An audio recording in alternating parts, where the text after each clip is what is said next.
Hello students, a very good morning. I am your teacher from Sanskriti Gurukulam School. How are you students? I hope you all are fine. Today I am going to take up subject Hindi. Hindi व्याकरण में आज हम पढ़ेंगे अध्याय 7 पाठ 7। नाम है विशेषण। विशेषण हम इंग्लिश में बोलते हैं एडजेक्टिव। तो बेटा आपने लास्ट क्लासेस में भी पढ़ा होगा, मैंने आपको पढ़ाया भी है कि विशेषण क्या होता है। आइए अब हम एक बार फिर से जानेंगे। अब और थोड़ा बढ़कर आया है तो थोड़ा बढ़कर ही जानेंगे, ठीक है। तो स्टार्ट करते हैं। संज्ञाओं से हमारी जान पहचान है। हम जानते हैं कि नाम को ही संज्ञा कहते हैं। तो ये बात बिल्कुल सच है, सही है कि संज्ञा से ही हमारी जान पहचान है। अगर हमारे पास संज्ञा नहीं होगी, अगर संज्ञा से हम कोई चीज़ जानेंगे नहीं तो वो हम नहीं पहचान पाएंगे। हम जानते हैं कि नाम को ही संज्ञा कहते हैं। नीचे दिए चित्र में भी अनेक संज्ञाएं हैं। इन संज्ञाओं के बारे में और कुछ जानना हो तो हम कैसा कैसी वाला प्रश्न पूछते हैं। कैसा कैसी के उत्तर में जो शब्द आए हैं वे इन संज्ञाओं की विशेषता बता रहे हैं। नीचे लिखे वाक्यों को पढ़िए। यह मेरा घर है। मेरे घर के दरवाजे पर एक कुत्ता है। घर के पास कुछ बड़े बड़े पेड़ हैं।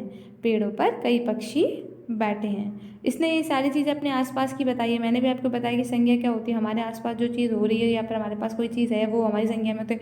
अब उनकी भी विशेषता बताना, तो वो चीज़ इसमें बताई गई है। इन वाक्यों में घर, कुत्ता, पेड़ और पक्षी संज्ञा पदों से पहले जो रंगीन शब्द हैं वे यह, मेरे, एक, बड़े, कई संज्ञा पदों की विशेषता बता रहे हैं। यानी जो शब्द संज्ञा या सर्वनाम की पदों की विशेषता बताते हैं उन्हें विशेषण कहते हैं। सबसे पहले बस हमें सबसे मेन चीज़ हमने क्या जानेंगे, इसमें विशेषण होता क्या है। संज्ञा और सर्वनाम की विशेषता बताने वाले शब्द विशेषण कहलाते हैं। तो आपको समझ में भी आ गया होगा, ठीक है। और उदाहरणनुमा मैं आपको अभी पीछे समझाऊंगी एक एक चीज़ है। अब आता है संज्ञा, तो हमें समझ में विशेषण हमें समझ में आ गया। संज्ञा और सर्वनाम की विशेषता बताने वाले शब्द विशेषण कहलाते हैं। जो शब्द संज्ञा या सर्वनाम पदों की विशेषता बताते हैं उन्हें हम विशेषण कहते हैं। अब हमारा येलो बॉक्स में दिया है विशेष। विशेषण तो हमने जान लिया, लेकिन अब हम विशेष के बारे में जानेंगे। जो विशेषण शब्द किसी संज्ञा या सर्वनाम की विशेषता बताता है उसे विशेष कहते हैं। जैसे सुंदर फूल में सुंदर विशेषण है, लेकिन जो फूल है वो विशेष है। ऐसे अब आपको समझ में आ गया होगा। प्यारी गुड़िया, तो जो प्यारी है वो तो उसका विशेषण है, लेकिन गुड़िया किस में आ गई, विशेष में। तो आपको समझ में आ गया होगा कि विशेष क्या होता है। अब विशेषण का प्रयोग कैसे किया जाता है।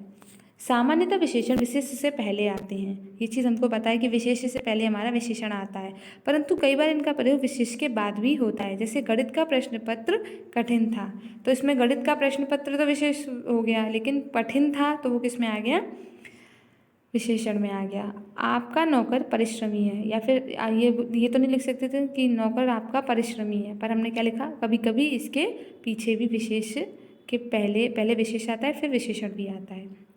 सेकंड पॉइंट, दो या दो से अधिक विशेष्यों के गुणों या दोषों की तुलना करने के लिए से, का या की तुलना में प्रयोग होता है। जैसे सलमा राधा से अधिक परिश्रमी है। मेरा घर आपके घर की तुलना में छोटा है। मतलब से और या, मतलब इन सब की तुलना का प्रयोग हो रहा है। तो ये सब इसमें विशेषण के प्रयोग में भी आ जाता है। आक्रांत विशेषण विशेष्य में लिंग और वचन के अनुसार रूप बदलते हैं। जैसे काला घोड़ा, काली घोड़ी, काले घोड़े। इसमें ये सब क्या है, विशेष्य में लिंग है और वचन के अनुसार रूप बदलते हैं। शेष विशेषणों का रूप स्थिर रहता है, अर्थात वे विशेष्य के लिंग वचन के अनुसार नहीं बदलते। जैसे सुंदर लड़का, सुंदर लड़की, सुंदर लड़के। ठीक है, आगे समझ में। कभी कभी क्या होता है, हमारी जो विशेषता वो नहीं बदलती, लेकिन उसके पीछे के जो लिंग वचन होते हैं वो बदल जाते हैं इस तरीके से। तो आपको समझ में आ गया विशेषण का प्रयोग कैसे। अब हम इसके आगे जानेंगे विशेषण के भेद। तो हमारे विशेषण के कितने भेद हैं बेटा, विशेषण के हैं हमारे 4 भेद। गुणवाचक विशेषण, संख्यावाचक विशेषण, परिमाणवाचक विशेषण और सार्वनामिक विशेषण। तो सबसे पहले हम जानेंगे गुणवाचक विशेषण होता क्या है। जो विशेषण संज्ञा या सर्वनाम के गुण, दोष, स्वभाव, दशा, आकार, रंग आदि के विशेष में बताते हैं वह गुणवाचक विशेषण कहलाते हैं। उसमें जो अपने गुण बता रहा है वो हमारे गुणवाचक विशेषण। जैसे सुरभि ने नया बस्ता खरीदा, तो जिसमें जो नया है वो उसकी क्या विशेषता है, उसका गुण है कि वो नया लेके। माधुरी की जापानी गुड़िया है, तो उसकी विशेषता क्या है कि वो जापानी गुड़िया है। यहाँ नया जापानी गुणवाचक विशेषण है। और कुछ गुणवाचक विशेषण है, ताज़ा, प्राचीन, बाहरी, बायां, भारतीय, चौकोर, लंबा, हरा, पतला, गीला, गरीब, भला, सच्चा, पापी आदि। तो आपको गुणवाचक विशेषण समझ में आया। देन सेकंड है हमारा संख्यावाचक विशेषण। जो विशेषण संज्ञा या सर्वनाम की संख्या बताते हैं उन्हें संख्यावाचक विशेषण कहते हैं। ये सबसे ही सिंपल है कि जिन चीज़ों को हम काउंट कर सकते हैं वो सब चीज़ें संख्या, मतलब जिन चीज़ों की संज्ञा बताते हैं, जो विशेष संज्ञा सर्वनाम की संख्या बताते हैं उन्हें संख्यावाचक विशेषण कहते हैं। जैसे फुटपाथ पर एक भिखारी बैठा है, तो वहाँ पर एक क्या है, हमारी संख्या में है। उनमें से तीसरी लड़की को बुलाओ, तो उसमें तीसरी लड़की को बुलाओ तो तीसरी हमारी संख्यावाचक में आ गया। यहाँ एक और तीसरी संख्यावाचक विशेषण है। कुछ और संख्याएं विशेषण है, जैसे 13, 7वां, तिगुना, पाउंड, प्रत्येक आदि। संख्यावाचक विशेषण भी दो प्रकार के होते हैं। अभी हमने ये तो जान लिया कि संख्यावाचक विशेषण होता क्या है, लेकिन संख्यावाचक के भी दो प्रकार होते हैं, निश्चित संख्यावाचक और अनिश्चित संख्यावाचक। जैसे कि निश्चित में आ जाता है 10 केले 4 बालक, ये तो हमें पता ही है कि डेफिनेटली 10 केले ही हैं और 4 बालक ही हैं। लेकिन अनिश्चित में कुछ लोग, थोड़े आदमी, तो हमें ये नहीं पता कि वहाँ पर कितने लोग हैं, तो वो हमारा अनिश्चितवाचक संख्या में आ गया। तो आपको इन दोनों के बारे में समझ में आ गया कि संख्या निश्चित और अनिश्चित वाचक संख्या में क्या होता है। वहाँ कोई चीज़ निश्चित है और वहाँ कोई चीज़ निश्चित नहीं है, तो वो दोनों संख्यावाचक आपको समझ में आ गए। तीसरा आता है हमारा परिमाणवाचक विशेषण। जो शब्द संज्ञा या सर्वनाम की मात्रा या मापतौल परिणाम के विषय में बताते हैं उन्हें परिमाणवाचक विशेषण कहते हैं। जैसे कि गुरमीत 5 मीटर कपड़ा लाया, तो 5 मीटर उसमें क्या है, परिमाणवाचक। शोभित थोड़ा दूध पी गया, तो थोड़ा उसमें क्या है, परिमाणवाचक। यहाँ 5 मीटर थोड़ा परिमाणवाचक विशेषण है। कुछ और परिमाणवाचक विशेषण है, जैसे कम, बहुत, अधिक, 10 मीटर, 13 लीटर, थोड़ा तेल आदि। परिमाणवाचक विशेषण भी दो प्रकार के होते हैं, एक तो निश्चित परिमाणवाचक और एक अनिश्चित। सेम जो संख्यावाचक में है सेम कंडीशन इसमें भी है। 3 मीटर कपड़ा, 2 किलो चीनी, तो यहाँ हमें पता है कि निश्चित ही इतना चाहिए हमें, लेकिन थोड़ा दूध, कुछ पानी, ये हमारे अनिश्चितवाचक विशेषण में आ जाते हैं। ओके, अब है हमारा सार्वनामिक और संकेतवाचक विशेषण। जो सर्वनाम शब्द विशेषण के रूप में संज्ञा या सर्वनाम की विशेषता बताते हैं उन्हें सार्वनामिक विशेषण कहते हैं। इसे संकेतवाचक विशेषण भी कहते हैं। मतलब हम जो स्वयं के प्रति होता है, जो सर्व विशेषण के रूप संज्ञा या सर्वनाम की विशेषता बताते हैं उन्हें सार्वनामिक विशेषण कहते हैं। संकेतवाचक भी इसको बोलते हैं। उसके बाद यह मजदूर खड़ा है, कोई आदमी दरवाजा खटखटा रहा है, यहाँ यह कोई सार्वनामिक विशेषण है। कुछ और सार्वनामिक विशेषण के उदाहरण, जैसे कैसा कपड़ा, जैसा आदमी, ऐसा मकान, यह विद्यालय, वह झोपड़ी आदि। तो आपको चारों विशेषण भी तो समझ में आ गया, गुणवाचक, संख्यावाचक, परिमाणवाचक और सार्वनामिक यानी संकेतवाचक विशेषण। अब निश्चयवाचक सर्वनाम और सार्वनामिक विशेषण में अंतर जाने। तो निश्चयवाचक सर्वनाम क्या होता है, किसी व्यक्ति, प्राणु, वस्तु, घटना आदि की निश्चितता का बोध कराता है, जबकि सार्वनामिक विशेषण से व्यक्ति, प्राणी तथा वस्तु की विशेषता का पता चलता है।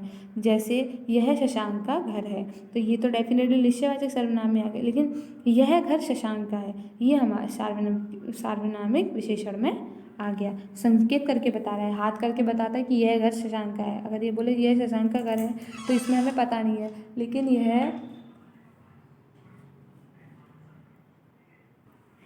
तो सर्वनामिक विशेषण और निश्चयवाचक सर्वनाम में अंतर हमने जान लिया है।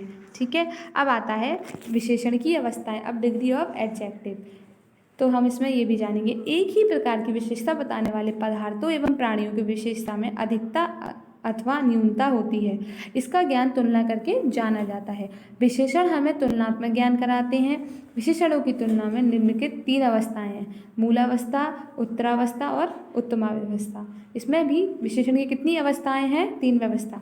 अभी तक हमने सिर्फ विशेषण के बारे में जाना था, विशेषण के भेद जाने थे और उन भेदों के बारे में उनका और अंदर से, लेकिन अब इसमें कुछ चीज़ें और जुड़ गई हैं जो कि विशेषण की अवस्थाएं हैं, और भी बहुत सारी चीज़ें हैं जो आपको समझ में आई।